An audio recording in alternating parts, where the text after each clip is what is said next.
So my name's Peter McAdam, and I worked for the North Queensland Conservation Council from early 1986 through to, sometime in 88, maybe a little bit later.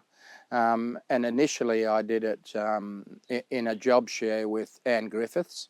So just, things change. At that time we used to buy a bunch of newspapers, the North Queensland Register, the Townsville Bulletin and the Australian Financial Review were three that we used to go through, and we used to go through and clip all these cuttings out of the papers of emerging issues or issues that we were following, stuff to do with land care, or might have been smoking or pollution or the reef or rainforests or all of these things and developments that related to those. And so anyway, we'd clip these things, and sometimes it seemed odd that you were getting paid money to do that, but it was only $7,500 a year at that stage, so we shared a wage, and it was still a fair bit of money for a conservation organisation to do. We got some money from the Commonwealth through the regional conservation groups funds, and also the Bowerbird Bookshop that was run by Greg Arrowsmith, and turned over a tremendous number of interesting books, and had all sorts of crafts and candles and all sorts of things that people brought in to sell, but mostly books. It was a bookshop, and a very good one, and in those days no one else was really carrying the sort of range that we had, and so people would come in. I think it was Hugh and Nan Nicholson used to come in, and they had their books. Peter Valentine had a book of butterflies. There were quite a few local ones, plus some big ones that sold well, coffee table books and so on. So anyway, and then there was this lovely pair of ladies that had worked in the conservation office there for quite a few years, as far as I know, as Pam Richards.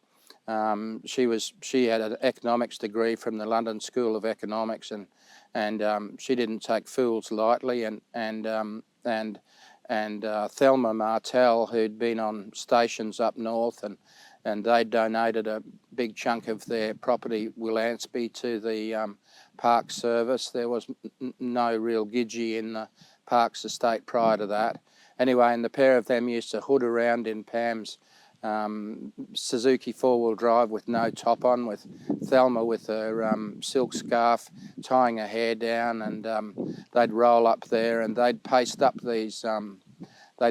all of these clippings and file them and have a discussion about where they ought to go and what they found interesting. At least one person read them all afterwards. It was them, and then they went into these big arch lever folders, and they were grouped, and kids from school used to come in. Quite a lot of them used to come in every afternoon after school, I suppose, doing environmental projects on whatever the topic was, and that was sort of our data gathering then. We had a fax. I think we had a fax. We certainly had some rudimentary email, but really it was going to the paper shop and listening to the radio and stuff like that. And other things that we used to do, as well as sort of absorbing information, was we used to put it out, and a press release was the sort of the way that we tended to do it, and they would be our position on X, Y, and Z around the place, and some of them were very local to Townsville, to do with things like waste management, I suppose, some pollution issues, some mining, railways, what have you.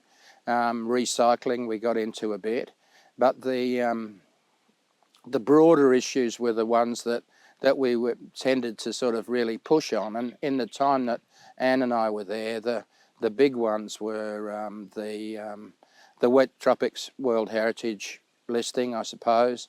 That was very contentious, and people got spat on. I mean, Anne got her tyres slashed at a meeting up at Ingham when we went up in support of the listing. There were very few people stood up in support of the listing. We were like babes in the wood, really, Anne and I, in some respects, doing all of the things, but there was an important job to be done, and someone had to say all these things. The ABC, if they had a slow news day, they'd ring you up early, and they'd suggest a topic, and then you'd have to respond. I had one morning there when I was living at Hermit Park, the phone rang about 6 o'clock, and they said, or whatever it was, just before 6, and they said, oh, we'll cut live to you just after 6. Are you all right with that? And I said, yeah, sure, that'll be right. And Peter Valentine, who was the chair, said, oh, I heard you on the radio this morning. He said, you sounded like you just woke up. Anyway, I said yes, and then put the phone down next to my pillow, and then when then when it rang again, I went, what?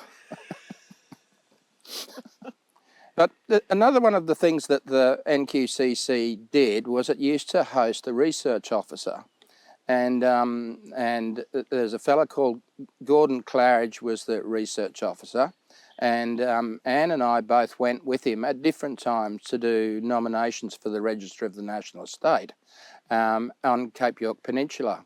And I got an opportunity to go down to Brisbane ahead of them and meet various researchers who knew things about birds and frogs and lizards and rocks and all sorts of stuff like that. And so I gathered up a whole list of places that we should go, and Gordon and I worked that up. And then Gordon and